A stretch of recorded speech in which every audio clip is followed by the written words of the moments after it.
de hoy. Voy a permitirme compartirles pantalla. Porque está así. Listo. Y vamos entonces a dar respuesta al simulacro, pues que ustedes hicieron ya el ejercicio, como dijo Albo, ustedes lo tienen allí presente. Entonces vamos a iniciar.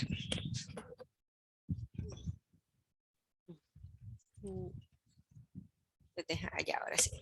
Bueno, ese es el simulacro que ustedes tienen, que desarrollaron, el de la competencia pedagógica, que pues no está mal volverse a recordar que la competencia pedagógica es todo nuestro ejercicio de quehacer como docente, por eso vamos a encontrar preguntas que tal vez algunos digan, pues no sé, no corresponde, ¿cierto?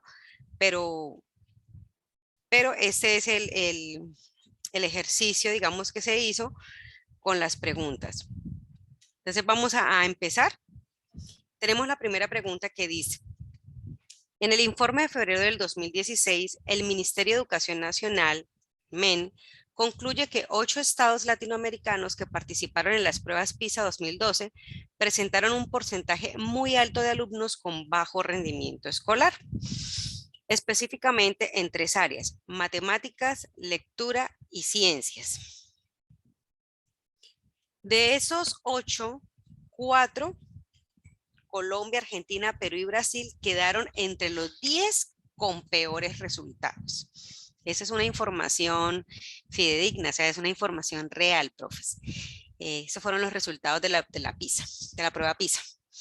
Una institución educativa que participó en la prueba reconoce que los educadores deben analizar sus prácticas pedagógicas y basarse en las características personales, intereses, ritmos de desarrollo y estilos de aprendizaje de los estudiantes para evaluar sus avances.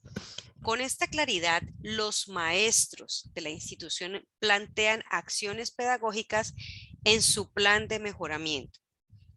De las siguientes propuestas, la que responde a criterios pedagógicos es. Entonces vamos a analizar las preguntas. Primero nos están dando una información, ¿cierto? Y esa información es los resultados de las pruebas PISA. Acá nos dicen. ¿Y qué evaluaban? Matemáticas, lectura y ciencias. Ese es lo primero. Lo otro que nos dicen es que 4 de los 8 que participaron les fue re mal, tienen los peores resultados. Esa es la realidad, esa es la información y están tomando esa información para proponer una acción de mejora. Entonces, la acción de mejora va a estar encaminada no solamente en analizar las prácticas pedagógicas, sino en identificar o reconocer las características personales, ritmos y eso. Y eso pues ya todos lo sabemos que hace parte de la pedagogía o del modelo constructivista, ¿cierto? Que tiene en cuenta el estudiante. ¿Cuál sería?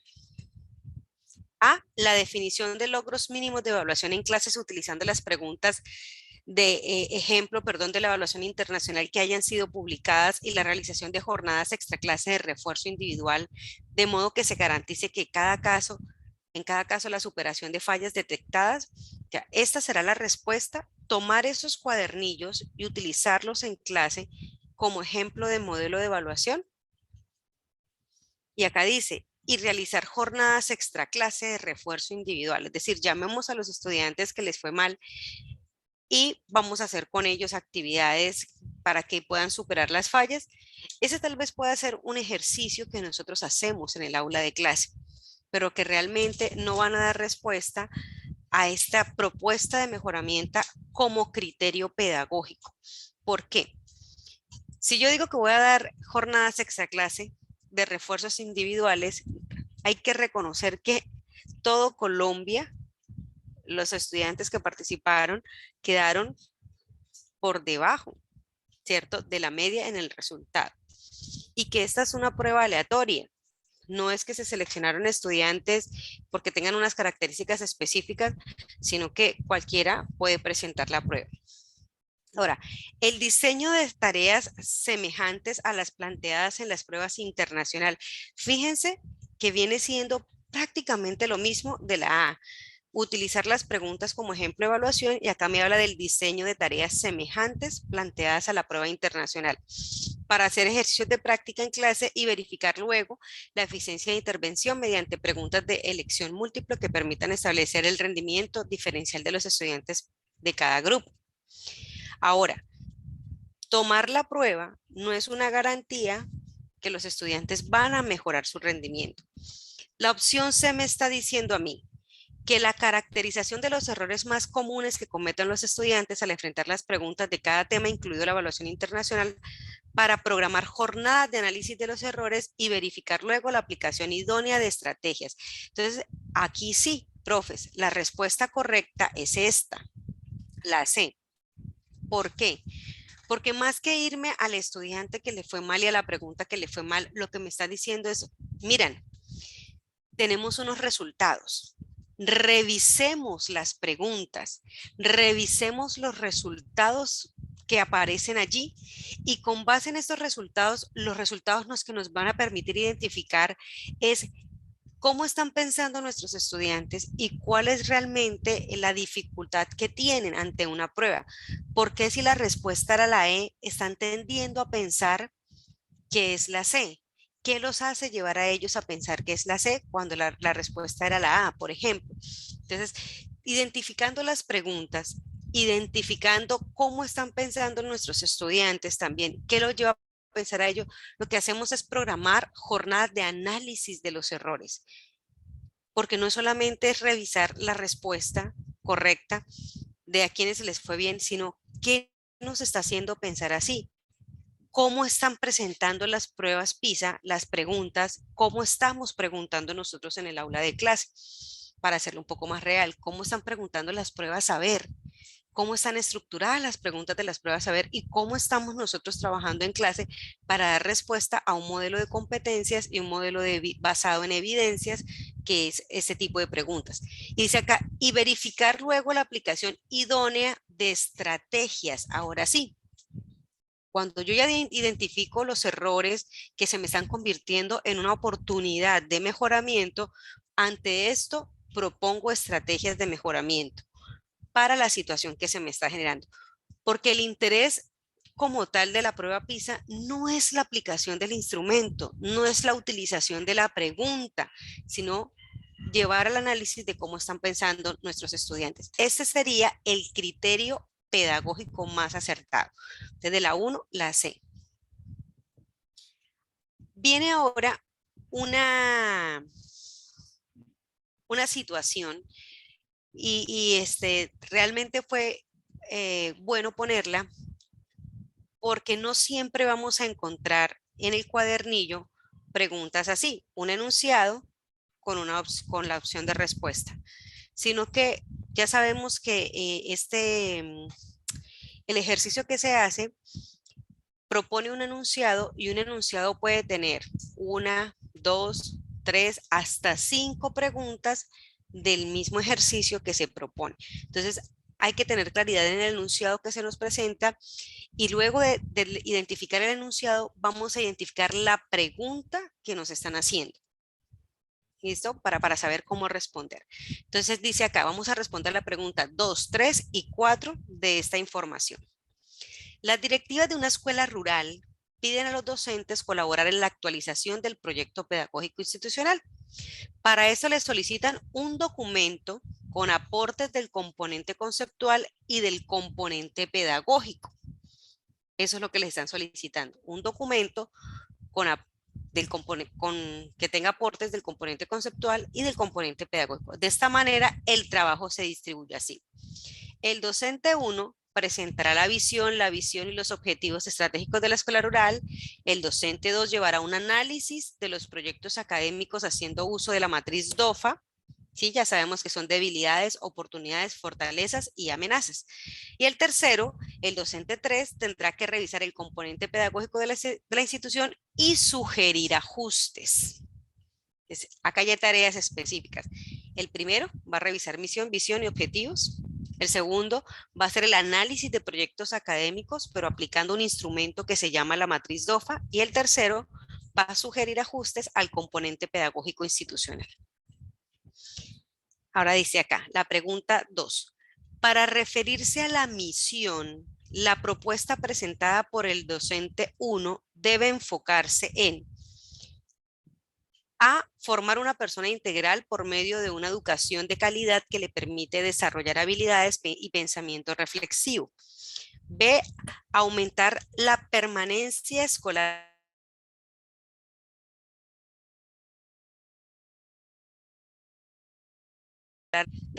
ser reconocidos en la región por el desarrollo estratégico de proyectos productivos en zonas rurales que beneficien la comunidad. Entonces yo le pregunto a ustedes, Alba, que si me colaboras, ¿cuál de esas opciones escogieron ustedes?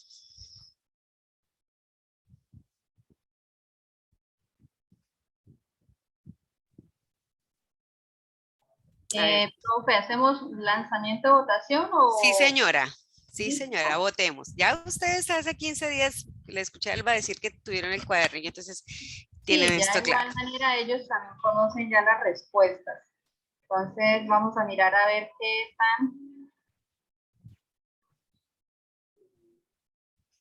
tan acertadas tuvo la respuesta correcta.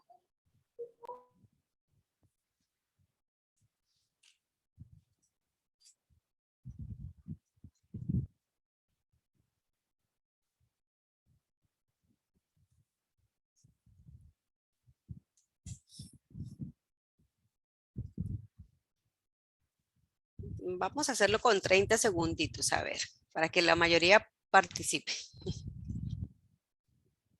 Y podamos abordar la mayoría de las preguntas en este ejercicio.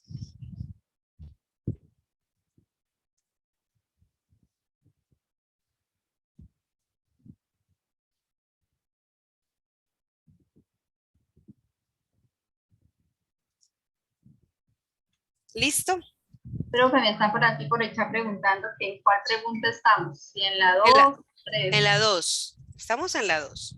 Listo. Profes, en la 2, para los que están a un poquito que acabaron de ingresar, para que puedan hacer la votación.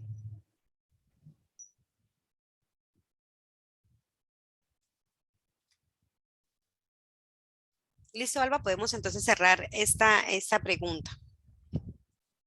Vale, profe.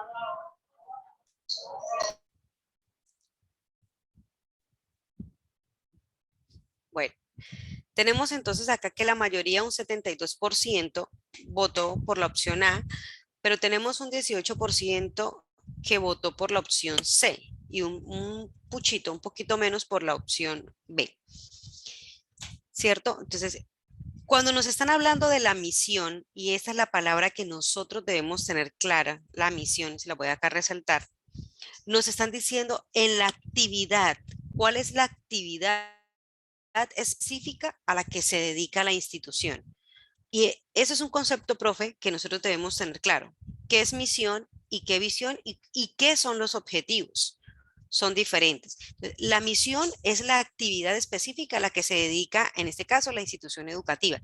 ¿Y cuál es la actividad específica? La formación de una persona integral. Esto es la misión. Estamos formando personas integrales. Ay, se me fue por acá. Espérate. Ustedes me van a perdonar ahí que se fue un poquito el B. Ahí. Formar personas integrales por medio de una educación de calidad. Es lo que están haciendo en estos momentos. Cuando nosotros marcamos la opción de ser reconocidos en la región por el desarrollo estratégico de proyectos productivos, ese ser reconocidos haría parte de la visión. Porque, ¿qué significa la visión? Es la imagen que proyecta la institución ante la sociedad. Entonces, vemos la diferencia entre los conceptos de misión y visión institucional. ¿Cómo me ven? ¿Cierto? ¿Cómo me ven los demás? ¿Cómo me ven la sociedad? ¿Cómo me ven los padres de familia? Mire, ellos allí en este colegio enseñan, tienen muy buen nivel de inglés. Enseñan perfecto el inglés. En este colegio le enseñan valores. En este colegio participan en encuentros internacionales de ciencia o de tecnología. Entonces ya tienen una posición ante la sociedad y son reconocidos por eso. Es esa imagen que se proyecta. Entonces, podemos asociar estos dos conceptos de misión con la tarea específica que se hace, la actividad específica, mientras que la visión con la imagen que se proyecta. La respuesta, profes, de la segunda es la A. Listo. Tercera pregunta, porque estas surgen de esta misma enunciado. Dice, para realizar el análisis de la evaluación mencionada, el docente 2 debe comparar. Fíjense que esto es la tarea del docente. Y al hacer uso de la matriz DOFA, está evaluando, ¿pero qué está evaluando? Los proyectos académicos. Para hacer esta evaluación, para hacer este ejercicio, ¿qué es lo que debe comparar? A, las facilidades, ofertas, demandas y atributos. B, las actitudes, opciones, funciones y decisiones. O C, las oportunidades, fortalezas y debilidades. Y aquí mismo tenemos nosotros la respuesta, ¿cierto? ¿Por qué? Porque esta sigla de DOFA nos está diciendo oportunidades, acá la tenemos, lo que pasa es que está en inglés, fortalezas, amenazas y debilidades. Aquí nos están dando específicamente la respuesta. Debe reconocer esto. Pregunta número 4. El documento base que recibe el docente 3 debe contener. ¿Cómo así que el documento base? Sí, mire, el docente 3 debe revisar el componente pedagógico de la institución y sugerir ajustes. Entonces, si es el componente pedagógico, ¿qué es específicamente lo que va a revisar el docente para poder hacer los ajustes? ¿Cuál de esos optaron ustedes? ¿El manual de convivencia, los proyectos transversales o la malla curricular?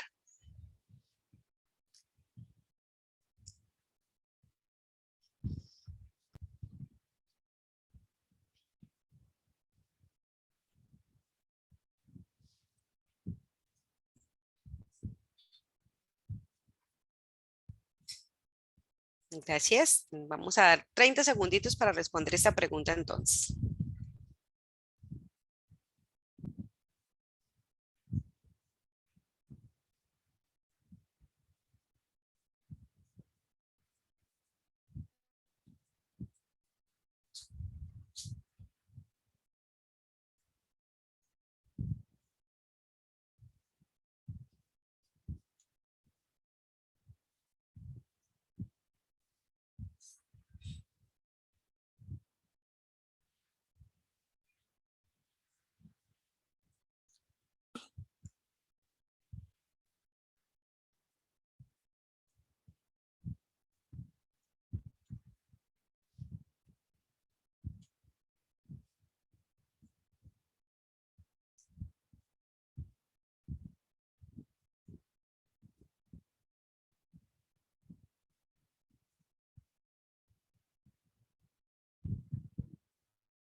¿Listo, Alba? Entonces podemos cerrar la votación para revisar.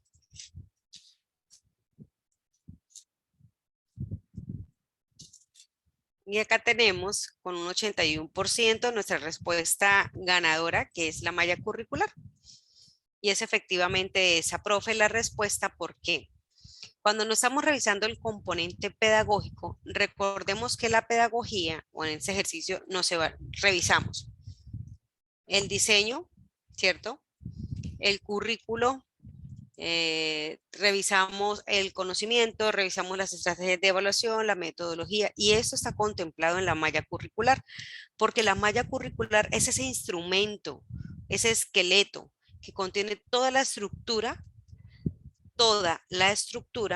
que se aborda desde el conocimiento en un curso. Entonces podemos encontrar allí tanto criterios de evaluación como las estrategias metodológicas, como la distribución en el tiempo, la identificación del área, ¿cierto? Entonces, ¿a qué le va a hacer ajustes? A la malla curricular, y esto hace parte del componente pedagógico. Los proyectos transversales de nuestras instituciones son estrategias que se adoptan y que también toman como base las mallas curriculares para decir A partir de aquí podemos aportar. ¿Listo? Como este es del componente pedagógico, el manual de convivencia hace más énfasis al componente comunitario, a nuestra convivencia, a cómo nos llevamos nosotros en relación con los demás actores de la educación en nuestra institución. Ahora revisemos las preguntas a continuación. La pregunta a continuación. En la campaña para el cuidado del medio ambiente, el salón de primero B ganó el concurso en el que se trataba de recolectar la mayor cantidad de tapas de plástico para venderlas a una empresa de reciclaje. Una parte del premio consistía en una mañana de actividades libres en el parque ecológico. Un grupo de niños partió las ramas de un arbolito en crecimiento para hacer unos arcos y lanzar flechas. La maestra que había ido con ellos los regañó por haber dañado el arbolito, nada menos que en una salida ecológica, que era el premio por haber contribuido con el cuidado del medio ambiente. Es una contradicción terrible, les decía la maestra. Como castigo les impuso la obligación de quedarse sentados en uno de los bancos del parque. Los niños protestaron diciendo que les parecía injusta la decisión de la maestra, porque si ellos hubieran sabido que los iban a castigar por cortar las ramas del árbol, no lo hubieran hecho. La maestra les respondió con una pregunta: ¿no saben que los árboles no se dañan? Ellos respondieron que desde luego sabían muy bien que los árboles no se deben dañar, que no les pueden cortar las ramas, pero lo que no sabían era que los iban a castigar por hacerlo, y mucho menos que el castigo fuera quedarse quietos, sentados en una banca, sin poder jugar. El argumento de los niños es típico de la edad. En promedio, tienen los estudiantes de primer grado porque primero de primaria, es decir, que están entre 6 y 7 años. ¿Por qué este argumento que los niños les dan es típico? ¿Cuál es el argumento? La maestra les pregunta: ¿no saben que los árboles no se dañan? Y ellos respondieron desde luego que sabían que los árboles no se dañan y que no se les puede cortar las ramas, pero lo que no sabían era que los iban a castigar por hacerlo, y que mucho menos el castigo era quedarse quietos, sentados en una banca sin poder jugar. ¿Por qué este es un argumento típico de esta edad? Porque fundamenta el derecho que tienen los niños al juego y que los derechos de los niños prevalecen sobre los demás. ¿Ve? Porque se centra en el premio y el castigo que tienen las acciones de una persona en el medio social al que pertenece. O C, porque refiere al hecho de que todos tienen derecho a saber cuáles son las reglas de premio y castigo que rigen en el lugar.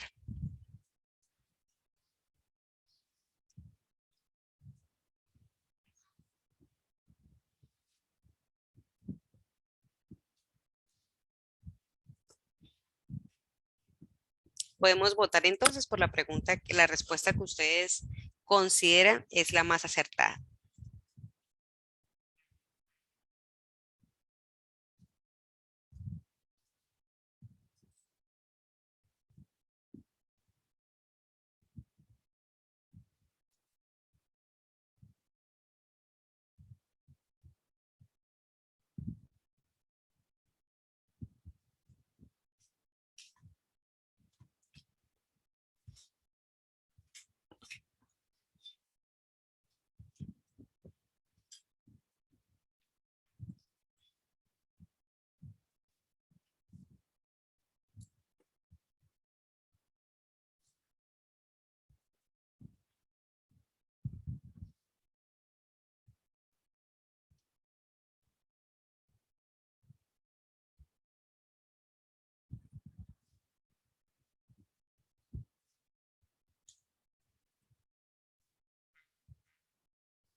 ¿Listo? Ya podemos cerrar la votación de esta pregunta para revisar.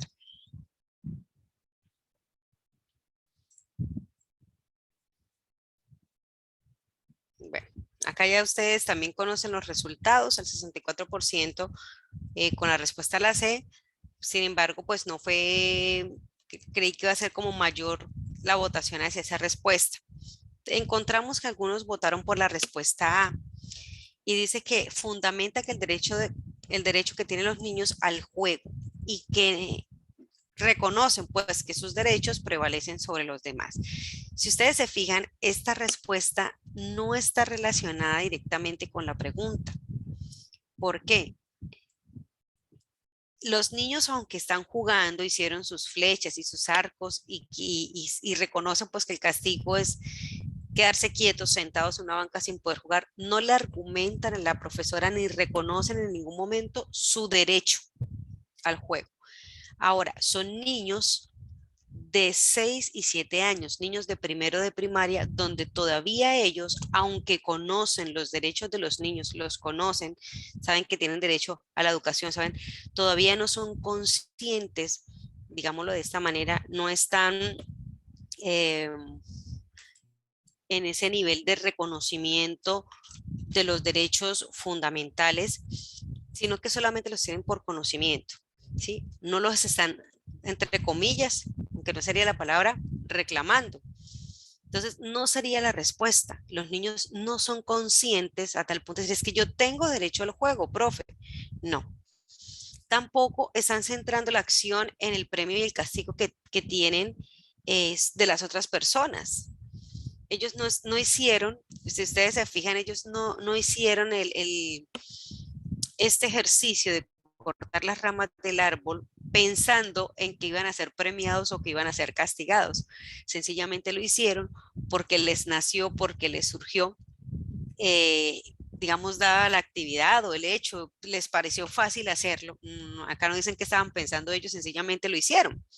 Entonces, la respuesta más opcionada a esta es la C, porque ¿qué les están diciendo ellos a la profe? Profe, nosotros sí sabíamos que los árboles se deben cuidar, sabíamos o sabemos que las ramas no se deben cortar, lo que no sabemos o lo que no sabíamos era que nos iban a castigar por haberlo hecho y que el castigo era quedarnos quietos. Entonces, refieren al hecho de que todos tienen derecho a saber cuáles son las reglas. Listo, nos llevaron a esta salida ecológica, fuimos a este parque ecológico porque nos ganamos el premio, entonces, ¿cuáles son las reglas de estar aquí? Y si ustedes se fijan, eso tiene que ver mucho con criterios. Y la profe debe ser clara, vamos a ir a un lugar, vamos a encontrar esto y poderles decir a ellos, porque en cierta forma eso también les va a permitir a los niños saber qué se puede y qué no se puede hacer dentro de este parque. Además, miren la palabra, es un parque ecológico. Entonces, se supone que es un parque, es para juegos y les pareció de pronto divertido hacerlo. La respuesta a esta pregunta 5, la C. Revisemos las preguntas 6, 7 y 8, también con una información. Para fortalecer los procesos de construcción de identidad, los estudiantes de la escuela rural con respecto al territorio que habitan, un docente plantea diferentes actividades para lograr tales como el conocimiento del entorno, de la propia historia y de las raíces. Una de las actividades planteadas es realizar un recorrido por el territorio para conocer algunos lugares más representativos como la alcaldía, la iglesia y la plaza central. Nos están ubicando que es una escuela rural. ¿Sí? Posiblemente está ubicada en una vereda, en un centro poblado, está a las afueras de lo que nosotros podíamos llamar el casco urbano, donde estaría ubicada la alcaldía, la iglesia y la plaza central. De los niños tendrán que desplazarse hasta este centro. ¿Cuál es el ejercicio que el profesor plantea? La construcción de identidad. Ese es el propósito, fortalecer los procesos de construcción de identidad según el territorio que habita. Entonces dice la pregunta 6. Después de realizar el recorrido, el docente pretende asignar una actividad para consolidar el aprendizaje centrado en la acción que puede tener el estudiante para afectar su entorno. Para esto, una actividad pertinente es escribir. El ejercicio es de escritura. ¿Pero qué van a escribir? A, el relato de una experiencia de sus compañeros en el recorrido. B, una crónica de la visita con sus percepciones al respecto, o C, un artículo para publicarlo en el periódico escolar.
¿Listo? Entonces vamos a revisar qué respuesta marcamos en esta pregunta.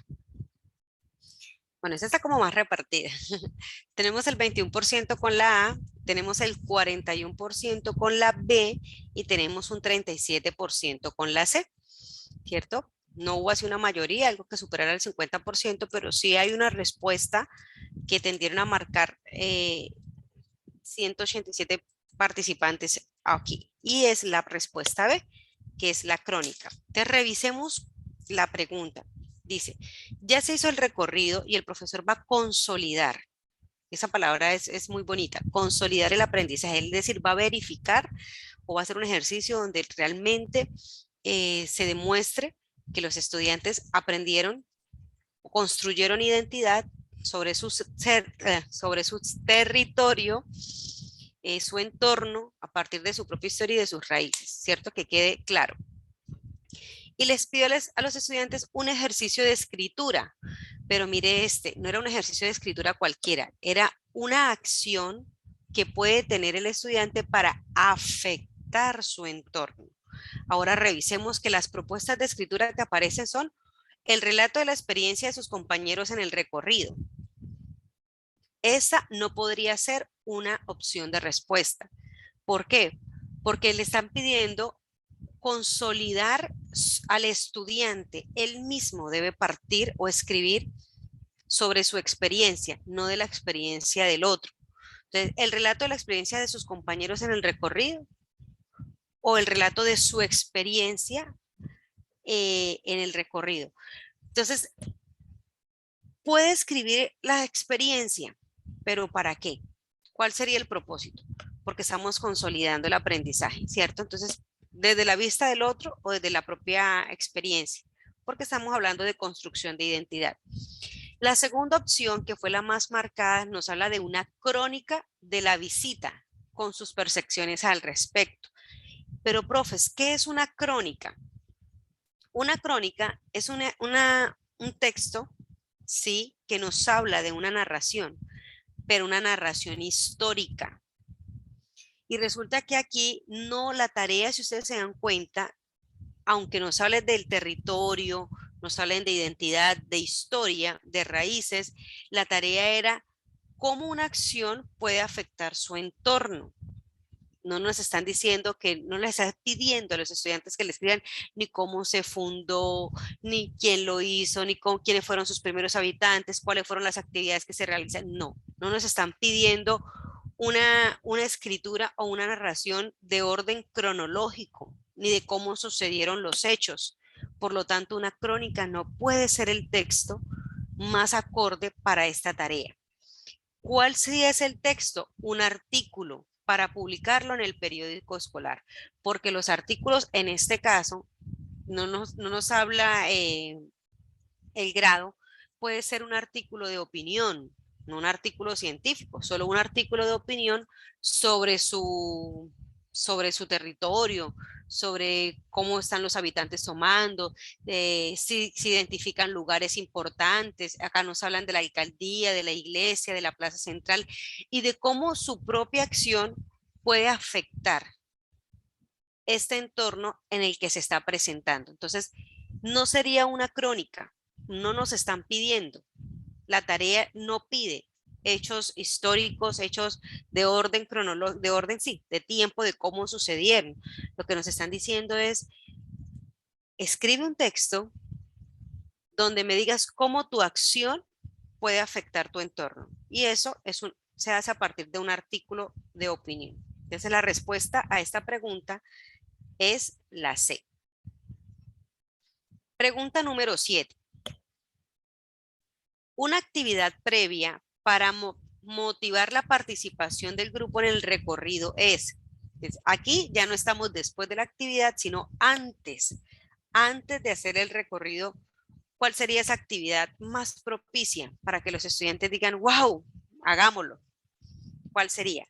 A, realizar una lectura de las fechas de fundación de lugares a visitar. B, elaborar un mapa del territorio ubicando los lugares representativos. O C, proyectar un documental sobre los lugares históricos del municipio.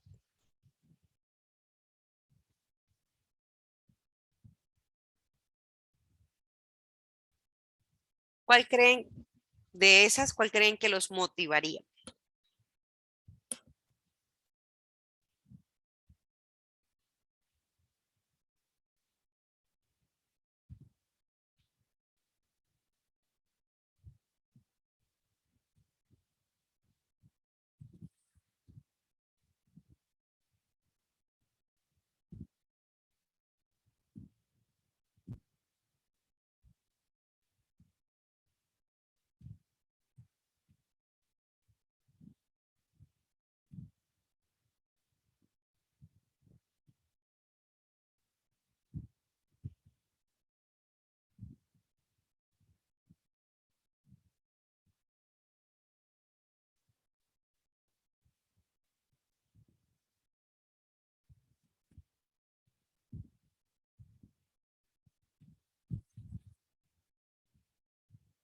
¿Listo? ¿Entonces qué respuesta marcamos a esta pregunta?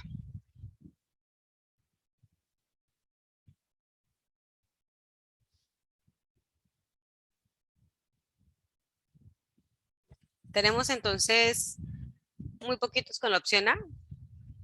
De pronto la lectura de fechas de fundación no sería como muy llamativa, ¿cierto? Para ellos, eso lo pueden encontrar en el recorrido.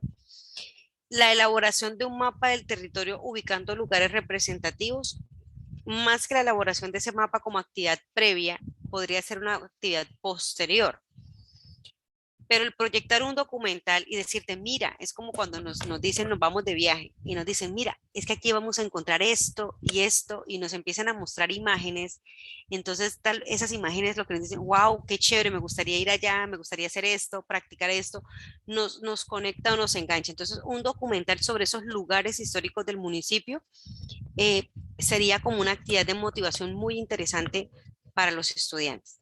Entonces, la respuesta de las tres, la más opcionada como actividad de motivación, miren, motivación, sería proyectarles ese documental. Entonces, ubíquense ustedes y les digo, bueno, nos vamos a conocer el Salto del Tequendama. ¿Quién sabe qué será eso, dónde estará o cómo será? Pero si les mostramos, mire, hay esto y, ay, tan bonito, sí, a mí me gustaría ir allá, porque esa primera impresión de la vista, de las actividades que podemos hacer, tal vez les enganche, les guste, les parezca atractivas para poder ir allá realmente a ver si lo que nos muestra es lo que encontramos o nos desencantamos de lo que hay. Actividad, pregunta número 8. Una actividad que le permite a los estudiantes un acercamiento al proceso del conocimiento de la propia historia y sus raíces es la elaboración de conocimiento de su propia historia y sus raíces. Y aquí es donde está lo importante. ¿Qué le permite al estudiante acercarse a su propia historia? ¿Un autorretrato, un árbol genealógico o un escrito sobre los fundadores?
¿Listo? Revisemos cuál sería la respuesta más opcionada a esta pregunta. Yo sé que de pronto voy rápido para algunos, pero creo que usted ya tuvieron el tiempo de pronto de revisar esta, como con más tiempo de tener las preguntas, de tenerse a leer las preguntas. Bueno, la pregunta 8 nos habla del conocimiento de su propia historia y sus raíces. El autorretrato, que es la primera opción que nos aparece acá, es un recurso literario, no solamente artístico, no solamente pintarse uno mismo, también es un recurso literario que nos permite hacer una descripción de mí misma, me permite hacer esa descripción, me permite reconocerme en mi interior, en mi exterior, me permite manifestar o exponer cómo me siento, cómo me veo, ¿cierto? Pero la actividad que nos están pidiendo no es eso, no es como una actividad reflexiva, no es como hacer una introspección. Nos están pidiendo es conocer la propia historia y las raíces. Y cuando hablamos de esas raíces es de dónde vengo. Y cuando hacemos eso, entonces la opción más acertada es hacer un árbol genealógico. Entonces, en este árbol genealógico es una estrategia que nos permite revisar quiénes fueron mis padres, de dónde son sus orígenes, cuáles fueron, ¿cierto? Cuando los ubicamos, no solamente mis padres, sino mis abuelos, mis abuelos, mis tatarabuelos, quiénes son mis tíos, y vamos haciendo toda esta ramas que nos conforman el árbol de quiénes fueron mis antepasados y muy posiblemente sus costumbres. ¿Por qué? Porque allí si encontramos y nacieron en la costa, ya sé por qué tenemos estas prácticas aquí en nuestra casa, aun cuando seamos, no sé, de algún pueblo del Amazonas. Pero llegando a esto ya vamos entendiendo muchas costumbres y muchas prácticas familiares. Por ejemplo, la historia de los nombres, ¿sí? Hay algunos padres de familia que toman las primeras letras de iniciales y eso es una práctica que se hace y las combinan de tal forma que al finalizar sacan un nombre, pero que se conforma de las letras iniciales de los nombres de sus papás o de sus abuelos. El origen del nombre. Pregunta número 9 dice, González afirma, el docente juega un papel importante en cualquier proceso de transformación educativa. Especialmente son esenciales sus actitudes y competencias para llevar a cabo las acciones que necesitan para el cambio de forma acertada. Lejos de disminuir la importancia a partir de la incorporación de nuevas tecnologías y los nuevos métodos de enseñanza y aprendizaje, la figura del docente se hace más necesaria e imprescindible que antes. Entonces, profes, nosotros no vamos a ser reemplazados por las tecnologías ni por nuevos métodos de enseñanza. El docente va a seguir teniendo esa figura importante. Eso es lo que nos está afirmando González. En esta revista iberoamericana de educación, de perspectivas de la educación, para los medios en la escuela, la sociedad del conocimiento. Desde este enunciado, usted infiere que el desarrollo profesional del docente en el medio educativo de hoy depende principalmente de A, del esfuerzo permanente por comprender la sociedad contemporánea y las estrategias de intervención educativa que se visualizan según propuestas teóricas y aplicadas. B, del dominio conceptual y práctico de procedimientos que han permitido enfrentar de forma exitosa diversos problemas de enseñanza y capacitación. O C, del compromiso con el cambio, en tanto esto contribuye a adaptar el ejercicio profesional a las demandas de los sectores culturales más progresistas.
¿Listo? Entonces, revisemos qué respuesta, opción de respuesta marcamos. Esta está como repartida. Tenemos 33% con la A, con la C, un 47% y tenemos la B con un 19%. Entonces, revisemos esta respuesta, profe. Si bien es cierto que acá nos están diciendo, perdón, que nosotros debemos tener una actitud frente al cambio, ¿sí? Sabemos que el mundo está en continuo cambio y nosotros debemos estar atentos o alertas a estos cambios que se llevan, pero esos cambios que contribuyen a adaptar el ejercicio profesional a las demandas de los sectores. Sí, este cambio nos va a pedir a nosotros que nos adaptemos. Un ejemplo de eso es el uso de la tecnología. Ahora, usar un computador en clases no es exclusivamente del profesor de tecnología. Ahora todos usamos un computador, usamos un videobeam. Entonces, nos hace a nosotros también adaptarnos a estos cambios profesionales, adaptarnos a usar un WhatsApp, ¿cierto? Un correo electrónico, a subir notas a una plataforma, cuando de pronto antes, hace 20, 30 años, eso no. De hecho, yo creo que casi todos tenemos un computador en casa, cuando antes eso tampoco lo teníamos. Pero la pregunta es, ¿ese cambio o esa adaptación es para responder únicamente a sectores culturales más progresistas? O sea, que aquellos que no han progresado, aquellos países tercermundistas, o en este caso como Colombia, que no son potencias, no adaptamos nuestro ejercicio profesional, solamente lo vamos a adaptar a esos países o no sé, eh, que van como a la vanguardia y que van más acelerados, digamos, en materia de educación. ¿Qué hacemos entonces con los otros? Porque es que esta respuesta está bien, ¿sí?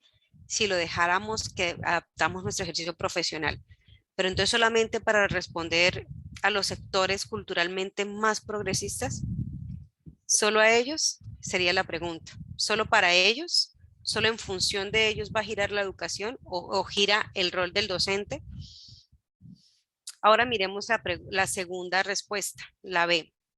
Dice que nuestro ejercicio profesional va a depender del dominio conceptual y práctico de procedimientos. ¿Cuántos docentes no tienen dominio conceptual de su área? Sí. ¿Cuántos docentes saben hacer los procedimientos en su área? Sí.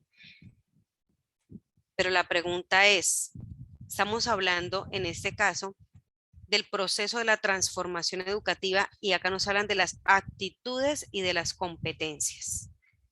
Yo puedo saber hacer, puedo saber y saber hacer, pero ese saber hacer, recordemos que el término de competencias me están diciendo en contexto. Entonces, la respuesta a esta pregunta es la A. ¿De qué depende específicamente el desarrollo profesional del docente en el medio educativo de hoy? Depende de comprender esta sociedad, esta que estamos viviendo ahorita, esta sociedad, estos niños que llegaron a la escuela después de pandemia, son muy diferentes a los niños que estuvimos en el 2018.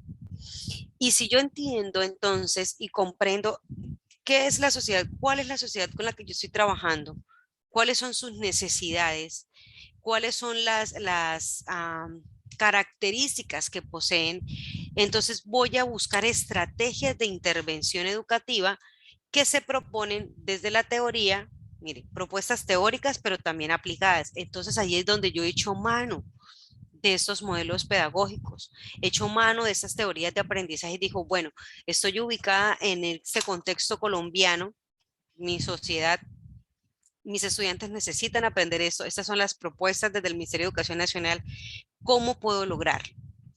Entonces, lo primero, profes, en el desarrollo profesional es entender, ubicarme en la sociedad. Y aquí es donde se pone en juego la competencia, porque sé hacer, pero en un contexto. Y encuentro realmente el sentido de mi ejercicio docente. No solamente conocimiento, sino conocer con un propósito o enseñar con un para qué específico. Revisemos esta pregunta número 10. La Cátedra de Paz y Convivencia es un espacio que propicia la reflexión ética, personal y colectiva, elemento que ha estimulado que algunos estudiantes por iniciativa propia actúen como jueces de paz, resolviendo pequeños roces que se producen dentro de las aulas.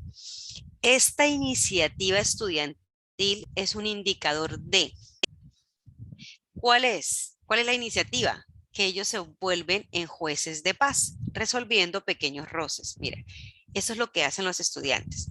Ya lo han trabajado tanto en la Cátedra de Paz y Convivencia que ellos se ven como jueces de paz. Esta iniciativa es un indicador de A, un currículo informal que permea las prácticas educativas y pedagógicas, y educativas. B, como las oportunidades que tiene el estudiante de participar y proponer acciones en su mismo proceso de formación, o C, la falta de rigurosidad temática en la implementación de ejes transversales.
¿Listo? Entonces entremos a revisar las respuestas.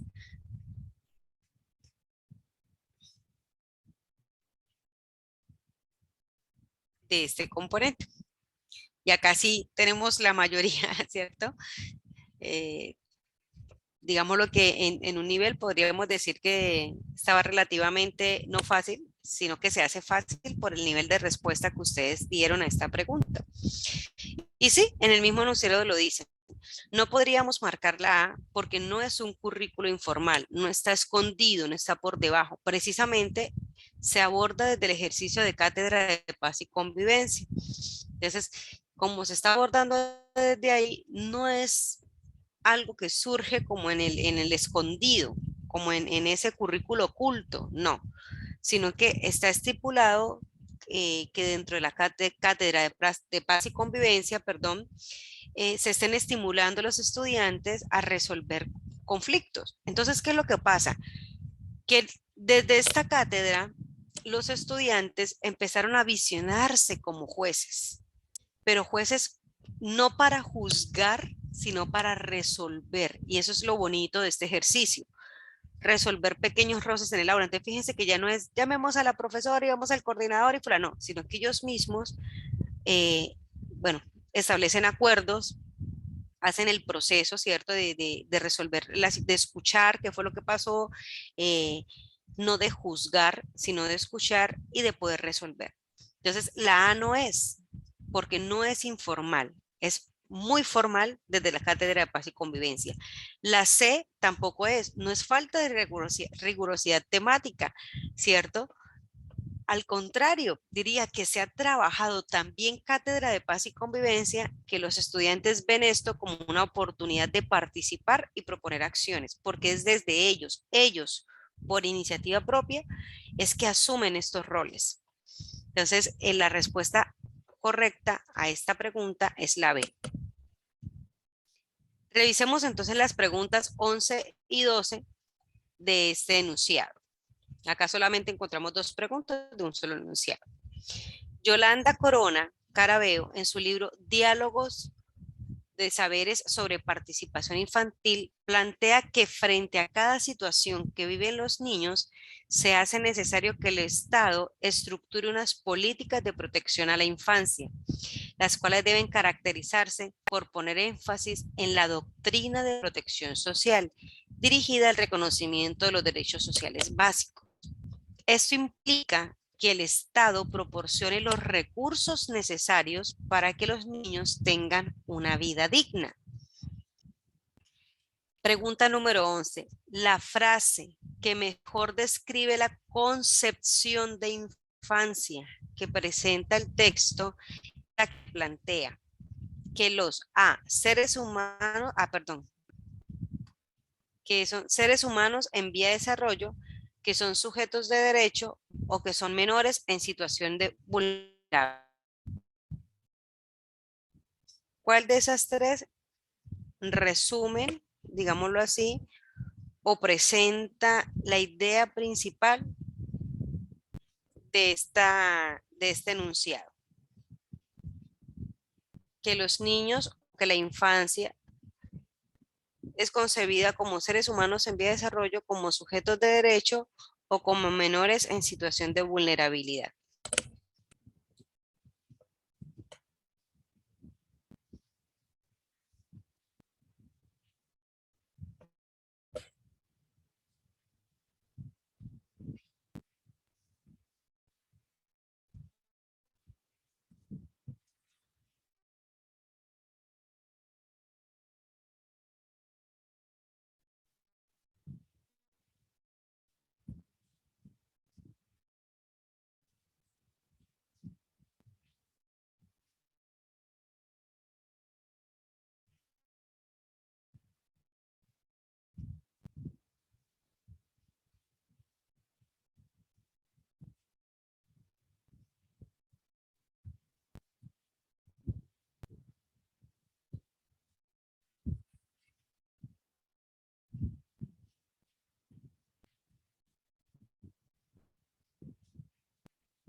¿Listo? Entonces revisemos cuáles fueron las opciones de respuesta que marcamos.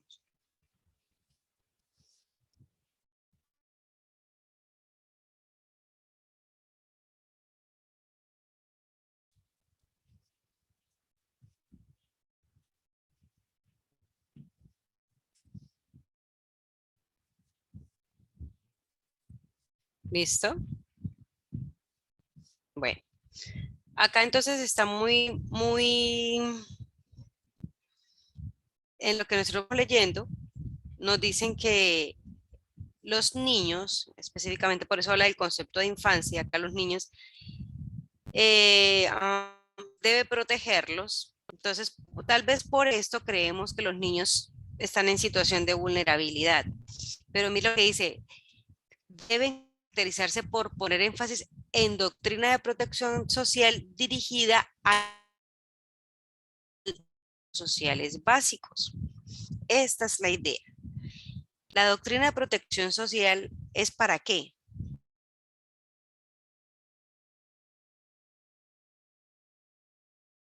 Que está presentado aquí es que los niños son sujetos de derechos. Ese es el concepto que se puede ver o se deja leer entre líneas. Pregunta número 12. A partir de la postura, perdón, a partir de la postura anterior y desde una perspectiva curricular integradora, se puede organizar a un trabajo interdisciplinario para desarrollar el proyecto educativo basado en los derechos. B, un conjunto de actividades educativas que favorezcan el respeto por la infancia y los derechos del niño. O C, una acción pedagógica que tenga en cuenta las diferencias individuales de los niños preescolares.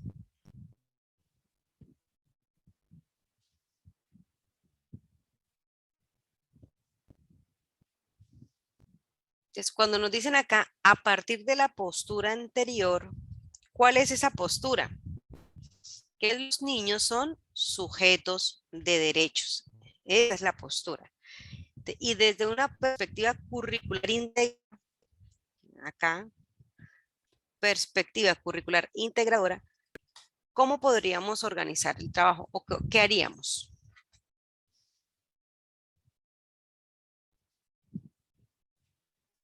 ¿Qué harían ustedes? ¿Cuál escogerían?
Tenemos esta pregunta.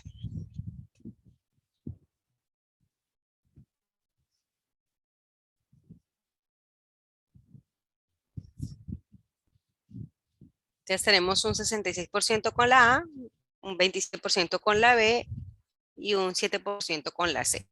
Entonces revisemos cuáles son las dos condiciones que nos presenta la pregunta. Primero, que se tenga en cuenta la postura anterior. ¿Y cuál es la postura anterior? Que los niños son sujetos de derecho. Por lo tanto, en la respuesta que se seleccionemos debe estar esta postura. Y la otra es la perspectiva.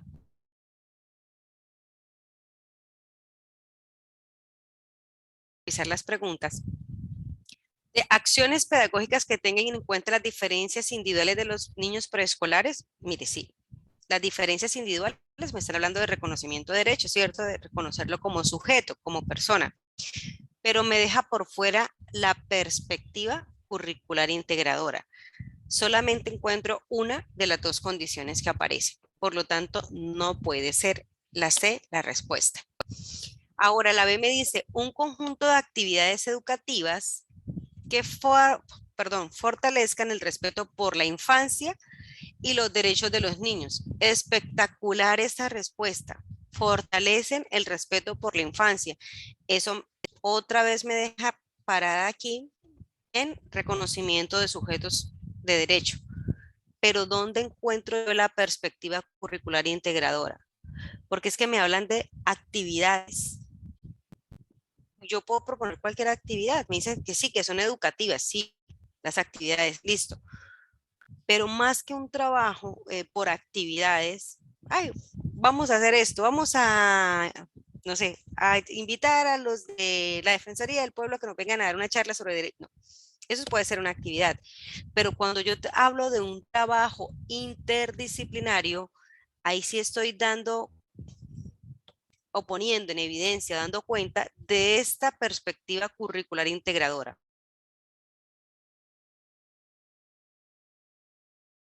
Disciplinario a través del proyecto, mira acá está, me va a decir que va a responder a esta propuesta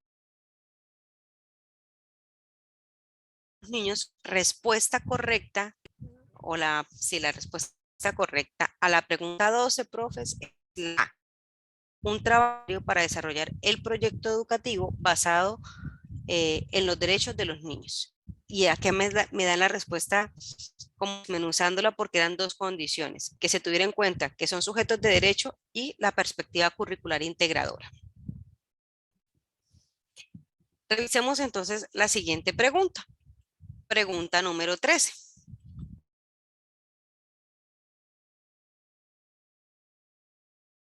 Estudiantes son musulmanes, el 18% budistas, el 32% evangélicos y el resto son católicos. La discusión sobre la educación religiosa ha polarizado a los padres de familia y se han formado 4 grupos y cada uno quiere que se enseñe solamente su credo. El profesor de religión se metió en una vaca loca, perdónenme la expresión. El profesor de religión sabe que existe la libertad religiosa y que su área es obligatoria dentro del plan de estudios. Vamos a reconocer aspectos importantes aquí, profe. Primero, la libertad religiosa.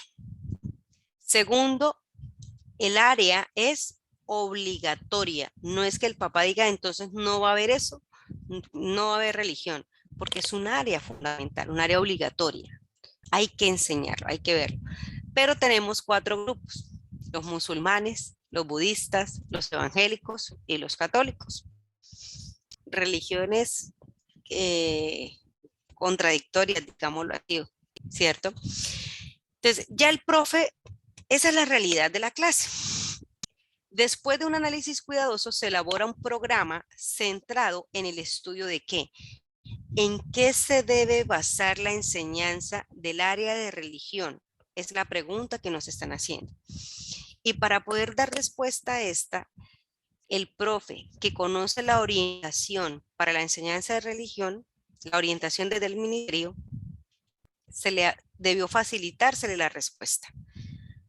Más que problematizar, porque miren que acá dice que estos 4 grupos se han vuelto irreconciliables, o sea, se volvieron un problema los padres de familia. No tanto los estudiantes, sino los padres de familia. Entonces, ¿en qué se debe enseñar? Se debe basar, perdón, la enseñanza del área de religión en Colombia. A, el fenómeno religioso desde el punto de vista histórico, cultural, político, sociológico y epistémico. B, cada una de las religiones que profesan sus estudiantes y realizando de manera alternativa sus respectivos ritos. O C, los valores y antivalores asociados a cada una de las religiones, catolicismo, protestantismo, budismo e islamismo. ¿Cómo se debe abordar entonces el área de religión?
¿Listo? Entonces revisemos la respuesta que marcaron ustedes.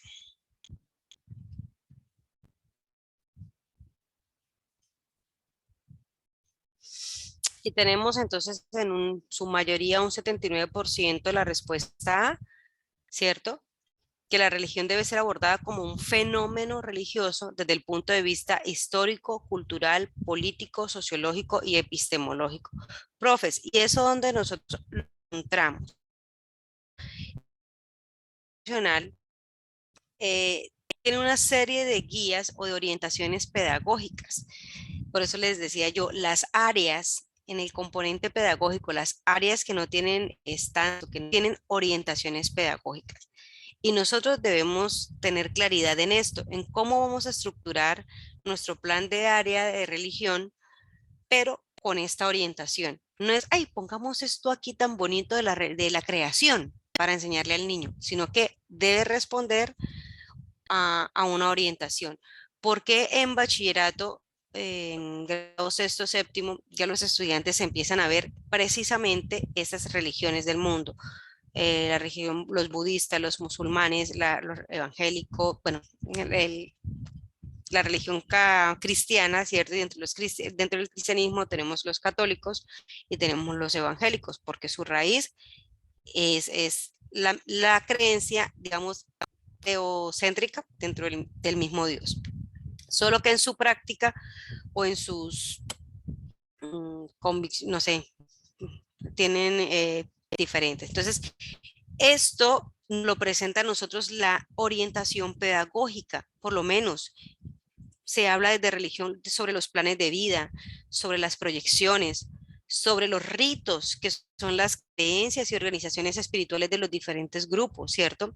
Y que nosotros debemos respetar tanto el que ora eh, como el que de pronto tiene alguna otra práctica. ¿Por qué? Porque eso habla de como un fenómeno, más no, nosotros no somos jueces respecto a esto. Entonces, en eso se la aprobación religiosa en Colombia. Si ustedes no lo han leído, por favor, léanlo, las orientaciones pedagógicas para el área de religión. Y debemos reconocer que Colombia también tiene muchos étnicos, ¿cierto? Entonces no podemos llegar tampoco a las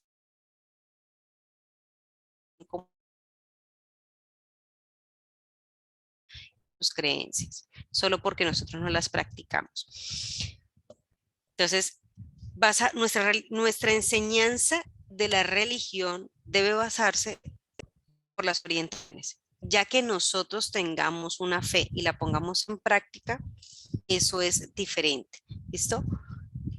Porque tampoco pues llegar a atentar contra lo que nosotros creemos. Entonces, no es enseñar ahora a todos los papás, entonces usted hoy va a practicar budismo y usted hoy va a practicar cristianismo y usted va a practicar meditación trascendental y usted va a practicar, porque puede ser que haya alguno que le diga que es ateo, que no cree en nada, o que tal que dentro de esta práctica religiosa a otro le salga y le diga que es satánico y que va a ser un rito de eso. Entonces tampoco es eso, profe.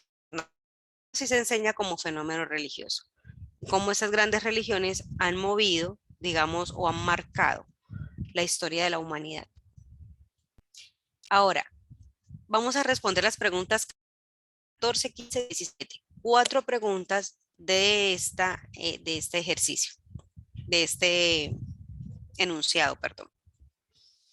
Dice, un docente de escuela rural cuyo modelo pedagógico es el aprendizaje significativo, realiza la planeación semanal teniendo en cuenta tres momentos: contextualización, explicación y aplicación.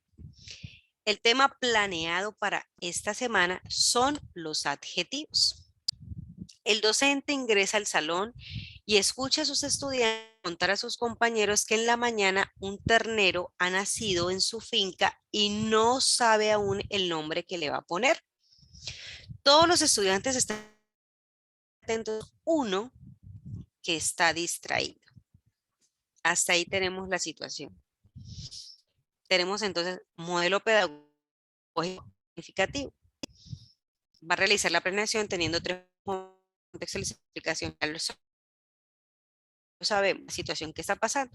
A uno le nació un ternerito y tiene que buscarle el nombre. Ese grupo, hay uno que está por allá pensando en otra cosa. Pregunta número 14 dice, para el momento de la aplicación, el docente plantea a sus estudiantes que, fíjense que la aplicación es el último momento de clase, según la planeación del docente. Para la aplicación, el docente plantea a sus estudiantes que A, realicen un taller escrito con preguntas cerradas acerca del tema, B, entreguen un texto en el que subrayen el concepto visto, o C, describan a un compañerito utilizando lo aprendido. ¿Cuál sería la más acertada?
¿Listo?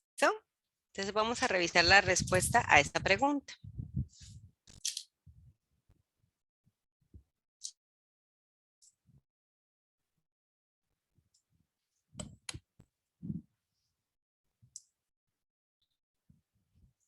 Tenemos entonces mayoría con el 79% de la opción C y las otras A y B con un...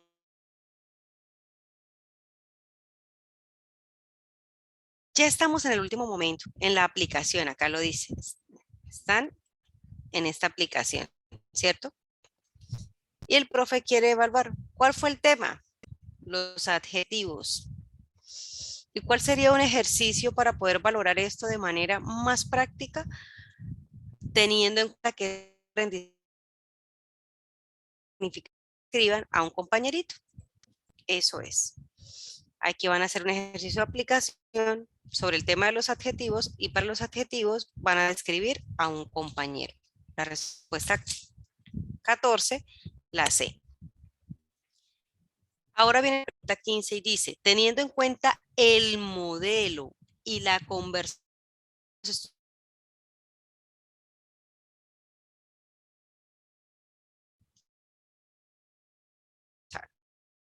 ¿qué estrategia puede usar el docente? Le tocó cambiar la planeación, hablar de tema, es decir, no, ya no vamos a hablar de los adjetivos, ahora vamos a hablar de cómo nació el ternero, del proceso de gestación, de los cuidados del ternero. ¿Será que le toca organizar el salón, el tema planteado? Es decir, ignoremos la conversación de los niños y centrémonos en los adjetivos. ¿O qué hacemos? Tomamos la situación de la clase para hacer la contextualización. ¿Cuál sería la estrategia?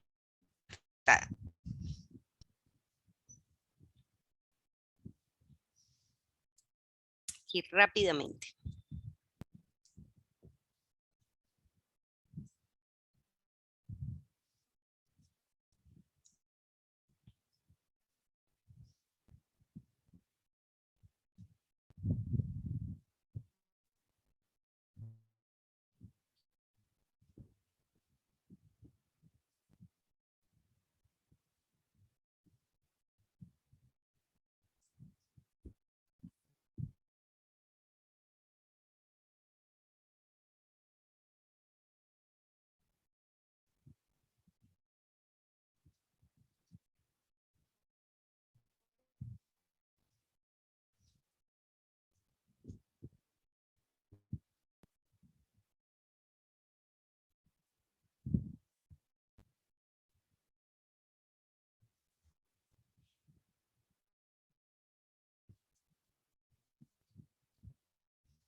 ¿Listo?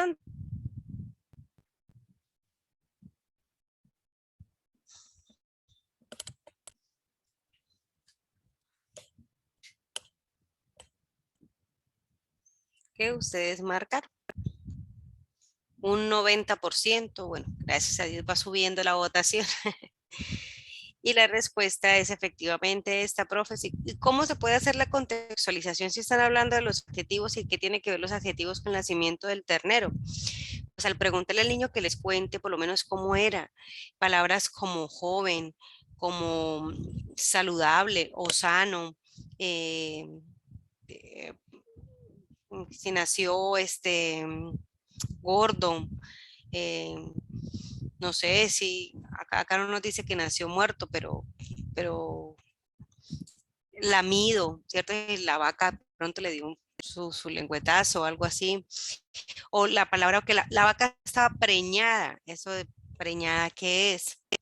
Empezamos a utilizar estas mismas palabras que los estudiantes dijeron sobre el nacimiento del ternero y lo podemos enganchar a manera de contextualización con el tema pues que se pretende ver, que son los adjetivos. Pregunta 16. Para motivar al estudiante que está distraído, porque recuerden que acá el texto nos dice, y no lo pone por azar, que uno está distraído. Para motivarlo y hacerlo partícipe de la clase, ¿qué debe hacer el docente? Pedirle que consulte sobre la clasificación de los adjetivos, solicitarle que tome notas del tema a trabajar o preguntarle acerca de su experiencia con los animales.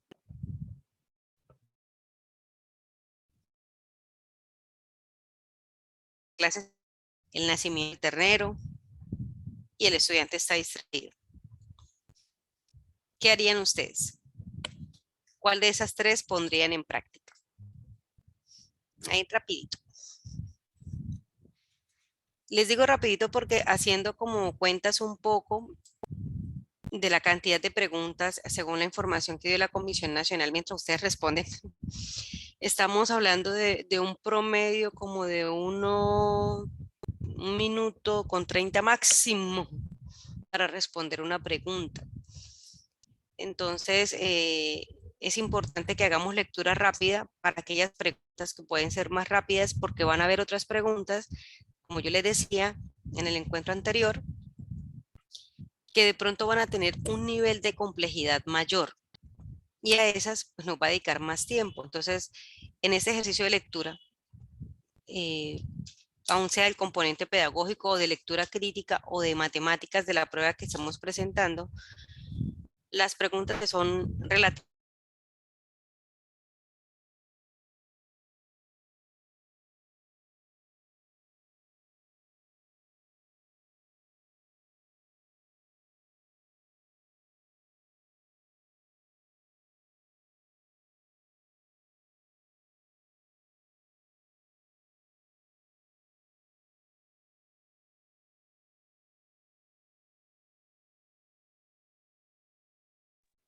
Hola, hola, profesora Ivonne.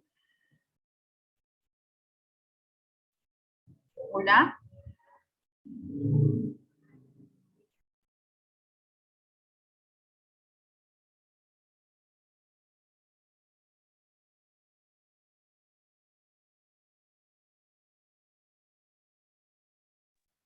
Bueno, esperemos unos minuticos que la profe Ivonne se vuelva a conectar. Parece que tiene... Ya me conectó, me sacó y me volvió. Ah, bueno, listo, profe. Yo pedí excusas de antemano porque acá está lloviendo, entonces Vale, esto vale. suele pasar. Ya. Señora, tranquila. Mm, y vamos por acá. Entonces, la respuesta compartir porque creo que las compartieron, pero no estaba.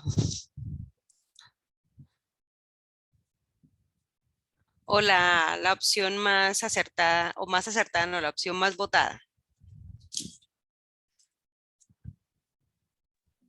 Listo, profe. No sé si la puede visualizar, perdón. No, no me sale. ¿No le sale? Bueno, yo se la digo, el 95% de los votantes por la C el 4% por la B, una persona por la A y no sé, una persona que no estaba la opción D, pero votó una persona. Una persona como el estudiante, distraído, votó por la D. Bueno, Sí, señora. efectivamente, profe, la opción de respuesta es la C y es pedirle precisamente tratar de enganchar a ese estudiante con esa experiencia con los animales. ¿Por qué? Eh, bueno, no sé, ustedes recuerdan que yo le digo siempre respondamos desde el deber ser. Decirle, oiga, escriba, tome nota. No, eso sería más, al estudiante no le está interesando y toca para que sea desde ese modelo de significativo, toca que el estudiante encuentre como esa chispa, ese enganche con lo que se está viendo y le encuentre realmente sentido. Entonces, pedirle que consulte sobre los adjetivos. Sí, el estudiante puede consultar, pero no va a ser significativo, va a ser una actividad.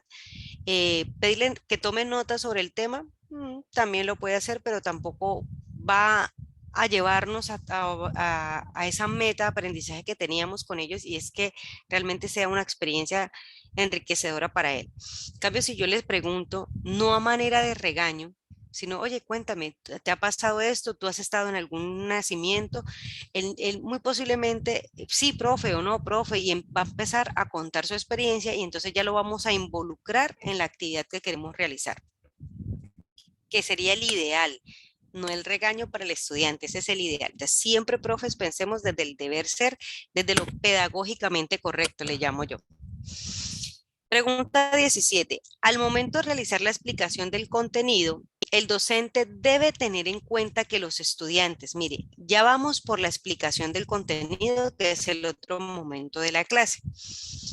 Ya no estamos hablando ni al final ni al principio como actividad motivadora, sino ya está en el ejercicio, está explicando realmente el concepto. ¿Qué es lo que debe tener en cuenta el maestro? Que escuchen con atención la exposición que él brinda, que tengan una experiencia satisfactoria durante la clase o que hagan parte del proceso desde sus preconceptos.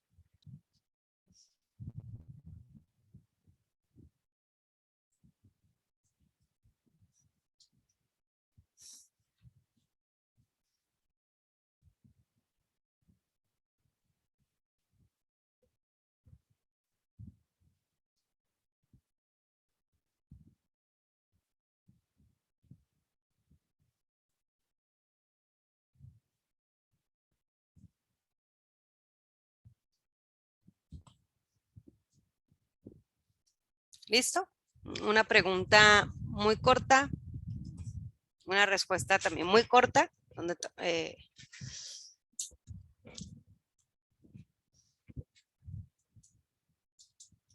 que la podemos avanzar. ¿Listo? Tenemos entonces un 78% con la C, un 15% con la B, un 6% con la A y no logramos enganchar al estudiante distraído. No uno, 4 estudiantes distraídos. Tenemos entonces, el maestro está explicando el contenido. Entonces, fíjense que están en el momento central. Cuando hablamos de tener una experiencia satisfactoria durante toda la clase, estamos hablando de todos los 3 momentos de planeación, pero en ese momento no están hablando de los 3 momentos. Por lo tanto, la B se descarta. Nos están centrando en un solo momento de los 3 y es la explicación, o sea, el momento llamaría uno central. Y para eso, lo que yo debo partir siempre cuando voy a empezar a explicar es de esta palabrita que ya nosotros la conocemos y la hemos trabajado y se llaman los preconceptos. ¿Qué saben los estudiantes de lo que vamos a aprender hoy o de ese nuevo concepto? Y a partir de ahí, sí, generar la explicación o presentar el nuevo contenido reconociendo los preconceptos de nuestros estudiantes. De la respuesta es la C. Pregunta 18. Dice, el carácter formativo de las acciones pedagógicas en el aula de clase implica que el docente sea capaz de diseñar experiencias con alto grado de transversalidad. Eso es una competencia, ¿cierto? Diseñar experiencias con alto grado de transversalidad. La orientación que mejor concuerda con esta intención es optar por un modelo pedagógico que A. Promueva experiencias encaminadas a favorecer el aprendizaje, estableciendo un puente con la realidad, generando experiencias significativas. B. Problematice la comprensión de distintas facetas del mundo del estudiante y relacione esta elaboración con los aportes de diversas disciplinas. O C. Fortalezca el carácter crítico a partir de la búsqueda de la coherencia conceptual entre los aportes de distintas disciplinas.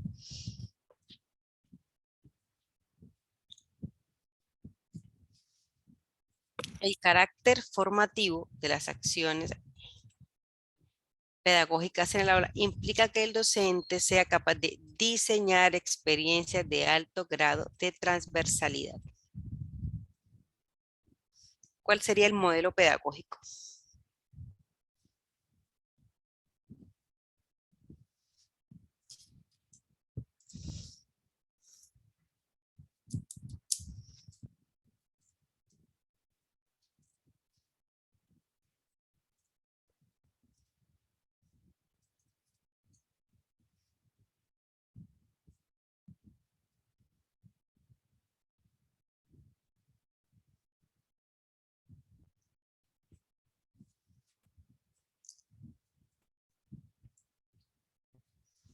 Esta sí vamos a pensarla un poquito más porque yo creo que dentro del nivel de dificultad está un poquito más alto que las anteriores o que la anterior.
¿Listo? Vamos a revisar entonces la pregunta.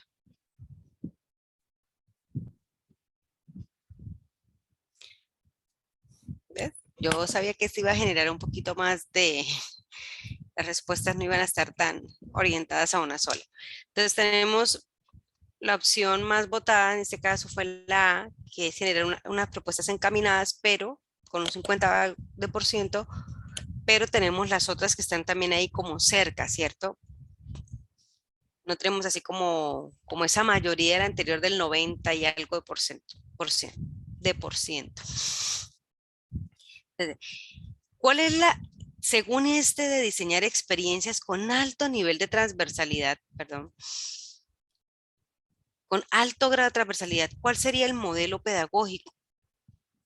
O ese modelo pedagógico nos llevaría a hacer qué? O nos orientaría a hacer qué? Primero, que fortalezca el carácter crítico a partir de la coherencia conceptual entre los aportes de las distintas disciplinas. Recordemos que mire que acá nos hablan de diseñar experiencias con alto grado de transversalidad. La transversalidad es precisamente esa, es muy diferente a la interdisciplinaridad. Y son dos conceptos. Entonces, no es que desde las distintas disciplinas, si estamos hablando de las distintas disciplinas, estamos hablando de interdisciplinaridad, no estamos hablando de transversalidad. Transversalidad. Entonces, ese concepto vamos a tenerlo muy claro el día de hoy. Cuando nosotros hablamos de transversalidad, es que podamos realmente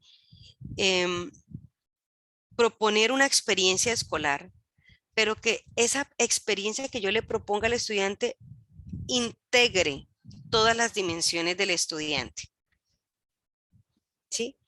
Tanto su dimensión cognitiva como su dimensión espiritual, como su dimensión corporal, como su dimensión ética, como su dimensión social, ¿sí? Es eso, no tanto encaminada a la relación de las distintas disciplinas, sino que permite hacer como esa conexión entre la academia, digámoslo así, entre el conocimiento y realmente el ser humano, la formación del ser humano. Acá es un concepto muy diferente, transversalidad a interdisciplinaridad.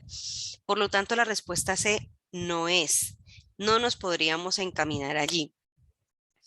Revisemos entonces la B. Problematice la comprensión de distintas facetas del mundo del estudiante. Ah, bueno, acá me está hablando de las facetas del mundo del estudiante.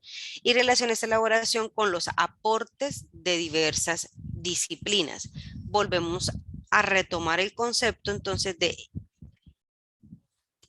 interdisciplinaridad. ¿Cómo lo abordo de las diversas disciplinas?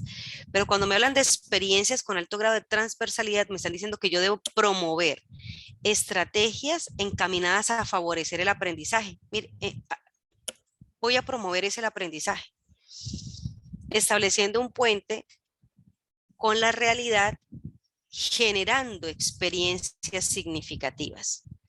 Eso es lo que me están pidiendo, que yo genere una experiencia significativa. Y cuando yo genero una experiencia significativa, no solamente hablo desde lo conceptual o desde el conocimiento.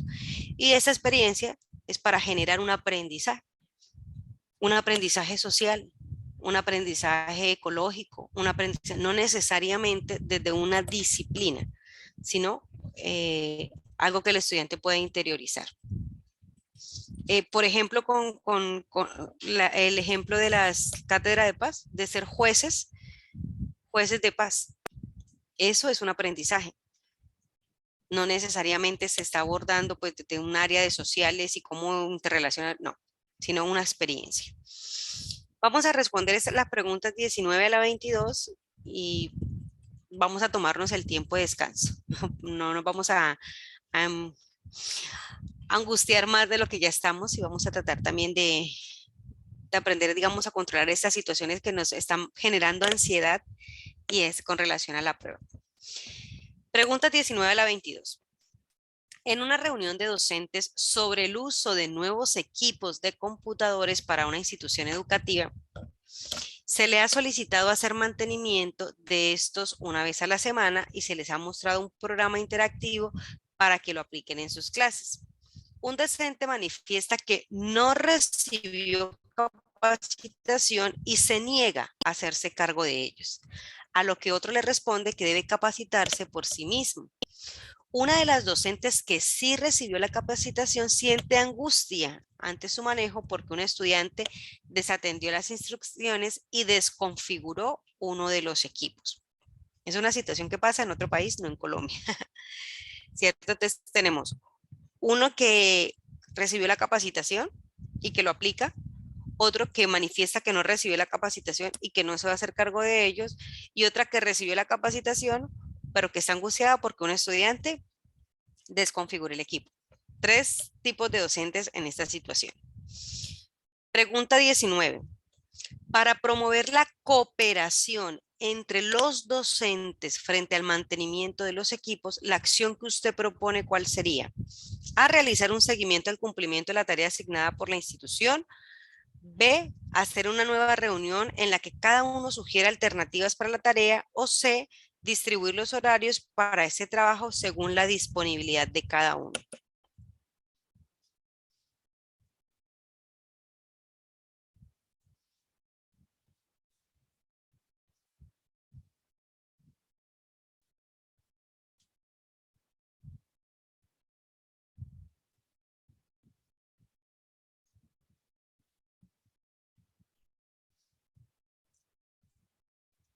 ¿Listo? Rápidamente, ¿cuál marcaron?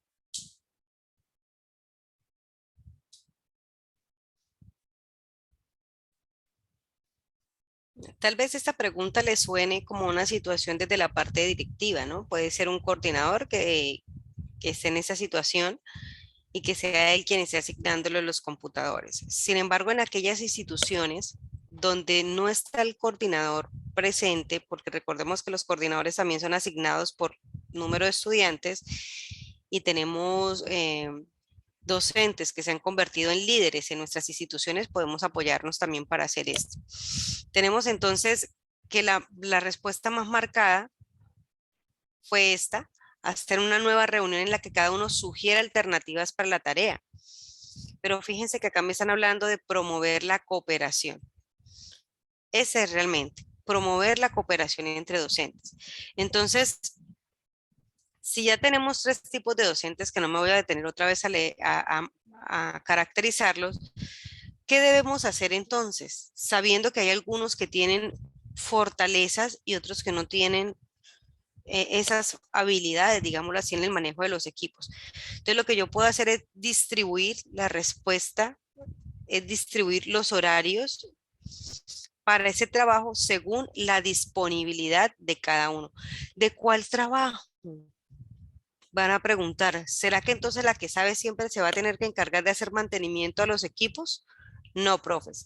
Es precisamente distribuir un horario donde una profe pueda acompañar o precisamente estar a enseñarle de par a par, eh, orientar y decirle, mire, según la disponibilidad, ¿sí? Hacer ese trabajo realmente de cooperación. No es designarle la responsabilidad a un único docente. Y acá pues la situación es que todos deberían saber, ya se ha hecho una capacitación, pero que así como los estudiantes, unos necesitan más acompañamiento que otros. No es dejar de hacer las cosas porque no las sé hacer. Y también es permitirme dejarme a mí que otra persona me enseñe, que otro sea acompañado por otra persona, no siempre que otro me haga. A esto es, distribuyo los horarios para ese trabajo según la disponibilidad de cada uno. Pregunta 20. Dice, usted tiene interés en fortalecer el uso de la nueva herramienta interactiva entre sus compañeros, por lo que decide. Usted manifestó ese interés. ¿Usted qué haría? ¿Qué decidió? Pedirle la retroalimentación sobre la dificultad presentada, convocarles a una capacitación básica dictada por usted o recomendarles hacer grupos para apoyarse unos a otros. Y si ustedes se dan cuenta, esta pregunta también está relacionada con la anterior. La respuesta a la pregunta 20 no la vamos a hacer en votación, se la voy a decir y es esta. Porque es usted, mire, usted tiene interés por fortalecer el uso de la nueva herramienta interactiva entre sus compañeros. Usted se está dando cuenta de la necesidad, pero usted quiere que sus compañeros realmente aprendan el uso. Entonces, ¿usted qué propone? Darles una capacitación, decirles, profe, venga, si usted tiene dificultad, si usted no sabe, venga y hacemos esto, porque usted siente la necesidad de poder acompañar a sus equipos de trabajo, digámoslo así, en este ejercicio. Dice acá, la docente reflexiona sobre la situación que le genera angustia y para disminuirla decide. Acuérdese que la situación que genera angustia es que un estudiante le desconfiguró el equipo. Para disminuirla decide A, expresar su malestar para obtener ayuda en el uso de los equipos, B, asignar monitores para optimizar el manejo de las herramientas o C, buscar quién la reemplace para cumplir con las metas de clase. Recordemos que una opción no válida en estos ejercicios es pasarle la situación a otro. Por lo tanto, esta respuesta no sería acertada. No es buscar a otro que haga el trabajo que yo debo estar haciendo. Entonces, pedagógicamente no sería correcto buscar quién me reemplace para hacer mi trabajo. Entonces, descartamos completamente la C. Tenemos la opción A y la opción B, pero hay una situación que le está generando estrés, que le está generando angustia. Si yo asigno monitores para optimizar el manejo de la herramienta, sí puede ser una estrategia porque hay equipos, hay estudiantes que me pueden colaborar. pero como a mí me está generando angustia, es un malestar que yo tengo que expresar eso. Tengo que decir, no es que mire, no tengo, me pasó esto en el salón de clases, un niño me desconfiguró, no sé cómo poderlo expresar, porque esto depende también mi disposición para el trabajo y mi salud emocional frente a uso de herramientas. Entonces, yo expreso mi malestar, pero para obtener la ayuda en el uso de los equipos. Mire, si acá hay un docente preocupado por enseñarle a sus compañeros, muy seguramente usted va a encontrar un profesor que le diga, profe, tranquila, vea, esto lo podemos solucionar así. O profe, tranquilo, mire, por aquí puede ser. Entonces, cuando ya tenemos esto, que expresamos la situación para obtener la ayuda, ahora sí, bueno, en clase voy a proponer otras estrategias y son monitores, niños que me van a estar colaborando, pero primero debo manifestar mi malestar. De la respuesta a la 21, la A, dice acá, ante lo ocurrido con el estudiante que desconfiguró el equipo, el grupo de docentes sugiere que ella le manifieste al estudiante A, el problema causado y le pida que se reúna con otros para trabajar. B, las consecuencias de sus acciones y lo invite a buscar una solución. C, la necesidad de concentrarse y atender a las instrucciones de la tarea. ¿Qué es lo más acertado que haría el docente? Si este niño desconfiguró jugando, pues, intencional o no intencionalmente, lo desconfiguró. ¿Qué es lo más correcto? ¿Cuál sería la acción, perdón, pedagógica más correcta? Es que el estudiante pueda reflexionar sobre lo que hizo, sobre las consecuencias de las acciones. ¿Sí? No podemos, el problema que ha causado, porque es que a veces, entonces, lo que hacemos es que lo planteamos tan grande que mire lo daño que va a hacer ese estudiante, muy posiblemente no se va a volver a acercar a un equipo porque siempre va a pensar que lo va a dañar. Más que problema, es que mira lo que pasó, se desconfiguró, que él tome conciencia y bueno, ahora qué vamos a hacer. Ay, profe, busquemos ayuda, digámosle a fulano. Algo, créame que el estudiante ante una situación va a proponer una acción y eso lo vamos a llevar entonces a generar competencias, resolución de problemas, una competencia ante una situación. Y la necesidad de concentrarse y atender a las instrucciones dadas, esto suena más a regaño, entonces no sería la opción correcta. Pues sí le vamos a hablar a los chicos, pero lo pedagógicamente correcto ante esta situación es que reflexione sobre la situación. Vámonos con esta última pregunta y aquí pues terminamos por el día de hoy respetando su tiempo. Dice acá, un docente que se propone crear en el aula de clases un ambiente de participación e interlocución, mire, participación e interlocución es el ambiente, con los estudiantes en torno a la temática que va a desarrollar parte básicamente de A, identificar diversos contextos históricos, B, indagar por los últimos adelantos de la ciencia o C, reconocer las concepciones de los estudiantes.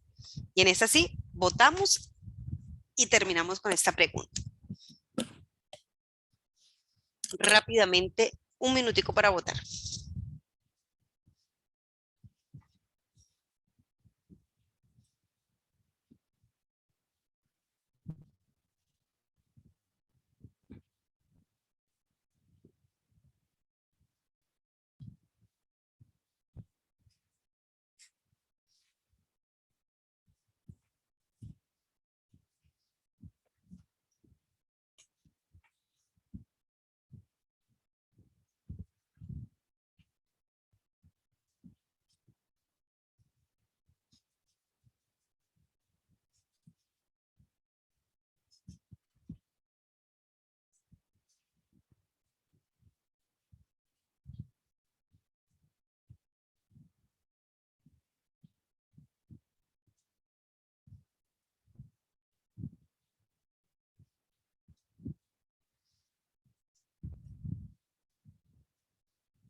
¿Listo? Entonces vamos a revisar la respuesta a esta pregunta.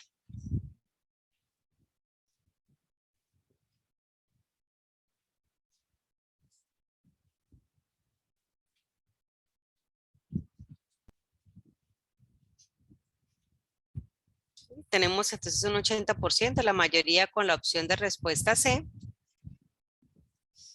que es reconocer las concepciones de los estudiantes, y esa es efectivamente la respuesta.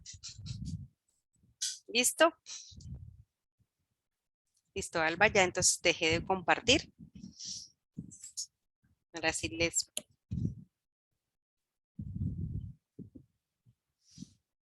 Gracias a ustedes, profes.